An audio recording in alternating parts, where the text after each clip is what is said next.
Hello, my name's Helen. Welcome to my Crafty Adventures vlog for November.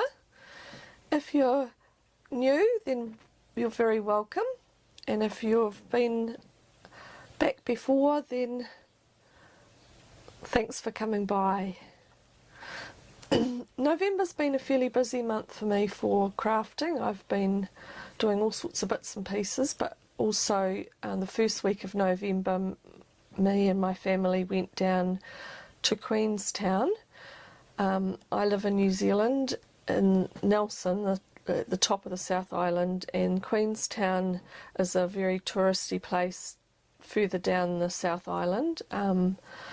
It's a really beautiful place, lots of adventure tourists go there. There was tourists from all over the world, really busy place, but a really lovely place and a fun place to go. So my family, or we all did, go-karting and going up on the gondola and doing luging. We did all sorts of other fun things like mini golf and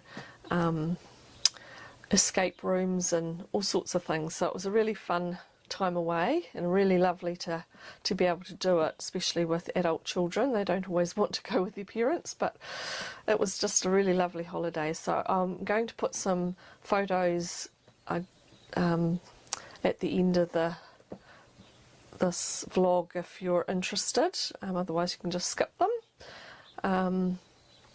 But let's get on to the actual crafts that I've been doing. So I've got a few finishes, not as many as I would have liked, and then I have some works in progress that I'm doing. So I'll start with the finishes. So one of the things I made this month was a little project bag. I've got a whip in the middle inside it at the moment, but it's just a really pretty vintage fabric with the gingham at the top, and then it's got a sort of grey-green lining. Now this one I didn't quilt, I didn't put any batting in it whatsoever. I just, because the fabric was fairly stiff, I thought it would be alright just on its own, but it is a little bit flimsy, I feel, now that I'm using it, so I wish I had put some batting in it, but it's alright, it's still a good project bag. Another finish was the bag that I had crocheted last time, and I still had the handles to do. So it's a little tote bag done with some cotton. So that's a really pretty bag, and I've ended up lining it with this lovely roses, it's muslin. So it makes a very pretty bag that I can start using. And that's, I'll have the link of the video where I got this from. It's Erica, and she does a very good tutorial on doing the squares, putting it together, and also showing you how to make it up with the lining. So I'll link that below. And then I also did another little quilt bag.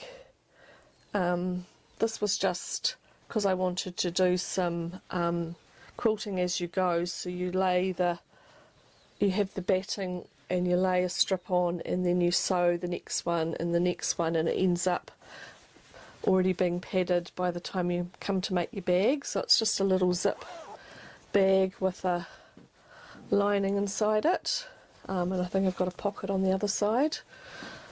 This turned out to be really useful going away, because I ended up using it for all our charger cords and, you know, the camera and the tablet and the phone and the electric toothbrush chargers, all those kind of things. It was really handy.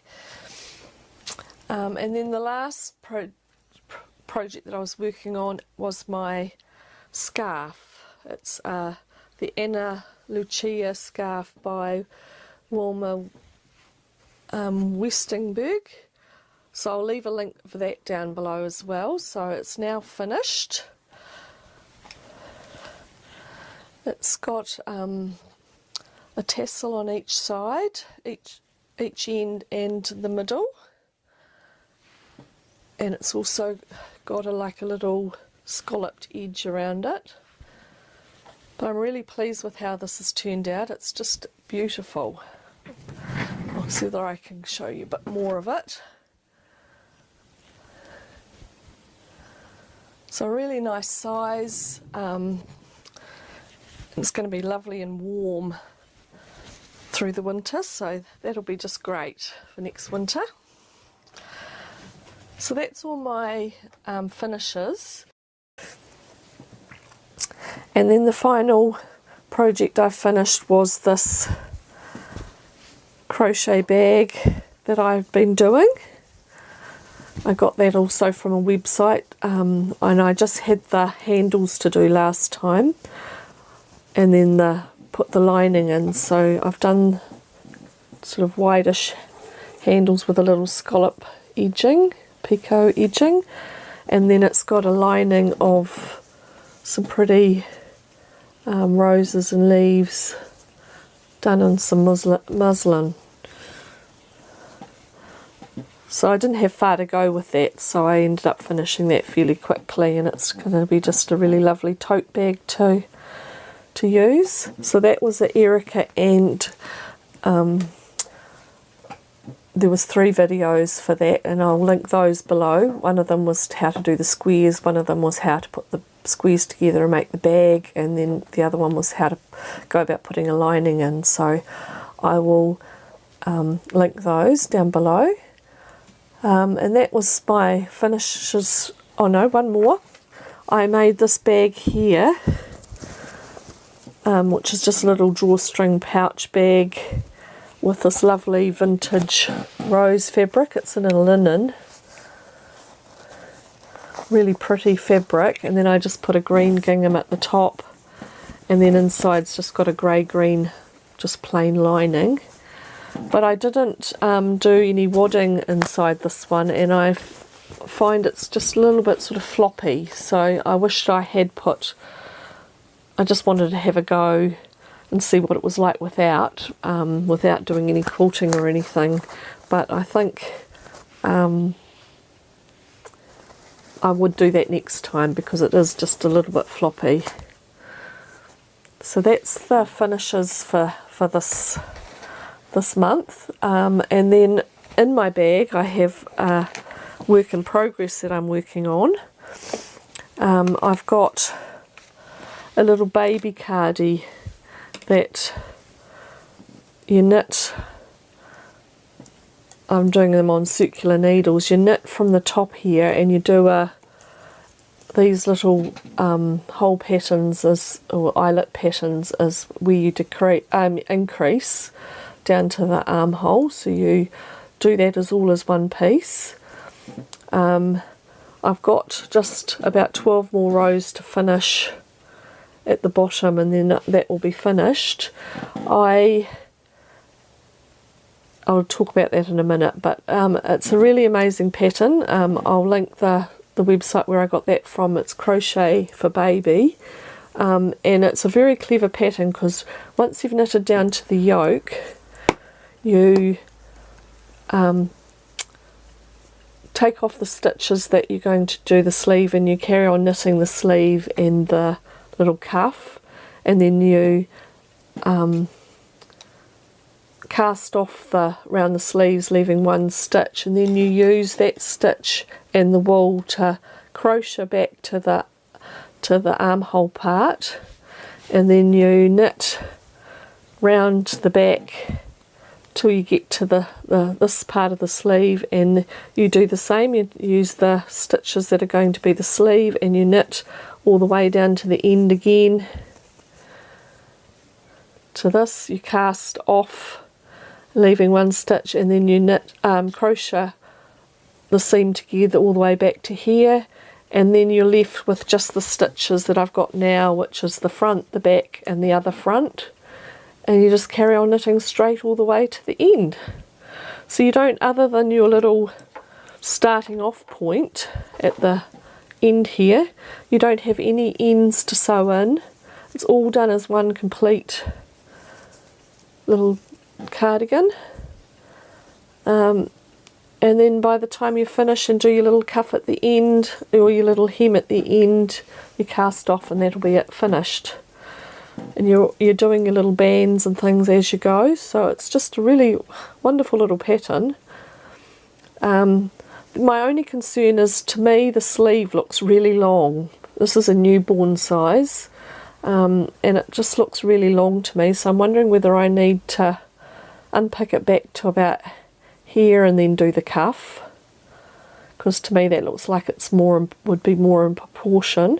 Or do I just leave the cuff turned up, just in case the baby has really long arms? I don't know. I'm not sure what to do about that, so leave a comment if you've got any suggestions for that. But yeah, I'm really enjoying that, and I'm just fairly close to finishing that. So this is the first knitting I've done in a long time. I used to knit a lot when I was younger, but they play havoc with the knitting plays havoc with my hands, and I get quite bad carpal tunnel if I do too much knitting. So I've been pacing myself with this one, but I've been really enjoying it, and I think I've been managing to do good enough tension. So that's looking very cute. I'll just show you the knitting band for that. It's called Bella Baby. Bella Baby, and it is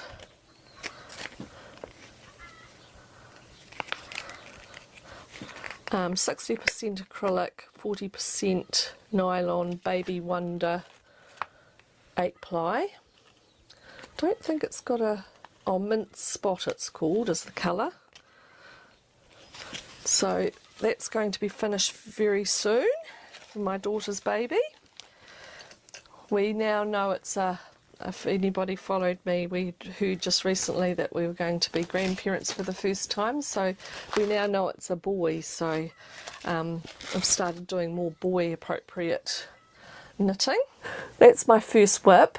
The second one is, and I've been doing a little bit too much of this, and I've been not concentrating on doing baby stuff, but I've got very interested in doing patchwork and quiltings.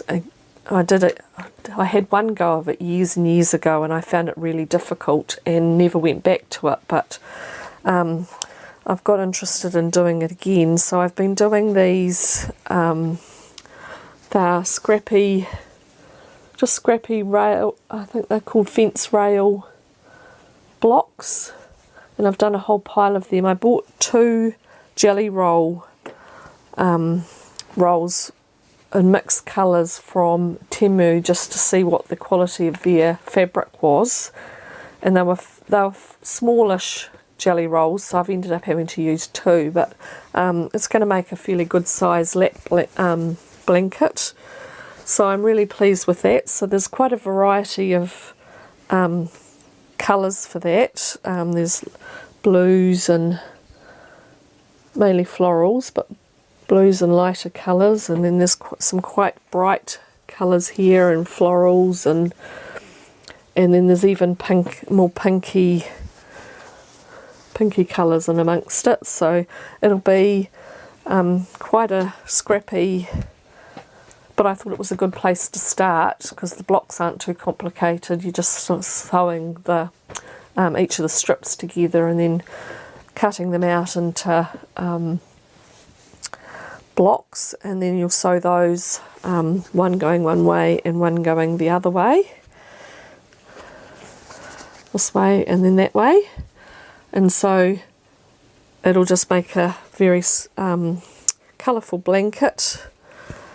And I thought it was a good way to start and learn some of the quilting. I thought each block I might do a different, so it'll end up like a sampler blanket, so that I can have a go at some free motion and some straight quilting and maybe even some ruler quilting, and just have a go at a whole lot of them just to see, to kind of teach myself. So that's the first blanket I've been working on. And then I started out doing these, I decided I wanted to do a really small little quilt that I can throw over the sewing machine when I'm not using it, just to keep the dust down. And I started off doing these little hourglass blocks, and they'll be sewn, you know, alternate to make a small quilt. But I've ended up doing, I think, way more than I needed to, because I didn't really know when I did the first half square triangles whether, you know, when I cut them in half and then joined them together to make the hourglass, I wasn't sure how far they were going to go, and I think I did way too many, so it might end up being a slightly bigger quilt, and I might end up putting it on the back of the chair here, throwing it over just as a nice thing to pretty up my craft room. But and then I'll do something else for the sewing machine one, but if it turns out to be smaller, then I'll use it for that. So I'm keeping my options open. So that's pretty much my works in progress. I don't have anything else. I have a few plans, like now I think I better stop with the quilting and leave them till after Christmas, and get into doing a few more baby things. I've got plans for doing a little hooded jacket. I've got the wool for that. I think that's up here.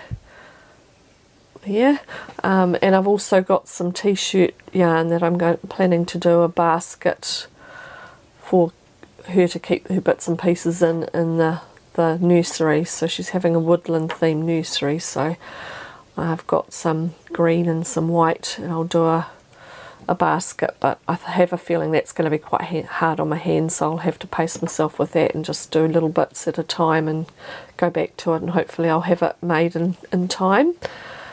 So that's all my finishes and whips. The only thing else I think I've got to show you is that I purchased some yarn from Etsy. I'd seen, when I was looking for the pattern for my shawl, I saw a whole lot of other beautiful shawl patterns, ones that were done sort of more so that you could use them at other times of the season as a fashion piece, rather than, you know, like a piece of clothing, rather than just a winter warm thing. So what I thought I'd do, I went on to Etsy and had a look, and I found a site on there where I could buy these cakes of fingering weight yarn. So I ended up getting two.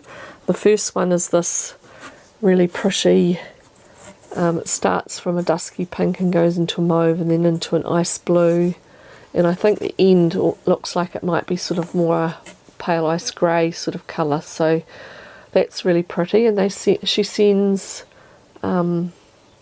these little charms that I might end up making into stitch markers, just to point out where you start from. Says that it's made in Switzerland, I'm not sure there, and that's her name, but there's also her address there, so her Etsy store address. So I'll have that linked in below, along with some of the YouTube videos that I ended up getting the pattern for, the little cardi and the shawl and the bag. So I'll have all of them down below. And the second one I got was a little bit different again, and it's this colour here, which goes from a black into a, it looks like a navy, but it's coming across as almost tealy in the video, and then it goes into a mulberry sort of purple colour and then into a mauve. So I love those variegated wools that go from one colour to another. I think they just look really beautiful, so I'm looking forward to having a go at that, but it probably won't be until you know, maybe the winter, after all the baby has arrived and things have settled down a little bit, and you know, things that colder evenings in the winter I can sit and crochet one of those shawls. So it'll be really looking forward to having a go of that. So I think that's all. I'll say goodbye for now. That's my November crafty adventures, but I plan to pop on at least once through December and do a Vlogmas vlog. Hopefully I may even get 2, depending on how much I get done and how much I can think of to show you. But yes, please subscribe if you haven't already, so that you can see when I manage to get back for Vlogmas. And thanks for sticking out with me. It's been great, and I look forward to seeing you the next time. Bye.